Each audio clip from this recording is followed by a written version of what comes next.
実験写真家の上原善治です。今日はキヤノンの RF マウントでフルサイズのカメラに空玉ボールレンズフィルターを取り付ける方法を紹介します。空玉の装着には焦点距離 35mm から 50mm ぐらいのレンズが適しています。今日は RF マウントの24から 105mm のズームレンズと 35mm のレンズの2種類で試してみます。検証に使うボディは EOS RP です。空玉の透明球は直径 20mm です。この透明球を大きく写すためには接写できる必要があります。この 35mm はマクロレンズですが、ハーフマクロなので透明球を大きく写すことができません。接写リングなしだとここまでしか寄ることができません。これは RF マウント用の接写リングです。JJC の製品ですが、他のメーカー製のものでも構いません。接写リングはレンズとボディの間に入れて使います。これは RP のボディです。これは 27mm 分の接写リングを取り付けた状態です。接写リングの先に 35mm のレンズを取り付けました。これでさらに寄って撮影できるようになりました。レンズと空玉をつなぐためにステップアップリングを使います。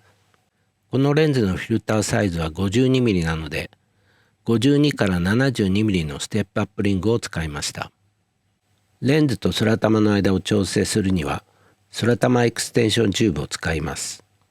ここでは 55mm 分の空玉エクステンションチューブを使いました。最後に空玉レンズボールフィルターを取り付けて完成です。接写リングを使ったので今度はちょうどいい大きさで撮影できました。次は24から105mm のズームレンズでセッティングをしてみます。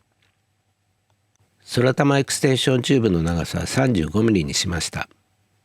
空玉を取り付けるために67から 72mm のステップアップリングを使いました。焦点距離 35mm でちょうどいい大きさで写りました。空玉エクステンションチューブの長さは変えず、焦点距離を 50mm にすると玉が大きく写りました。次は空玉エクステンションチューブの長さを 55mm にしてみます。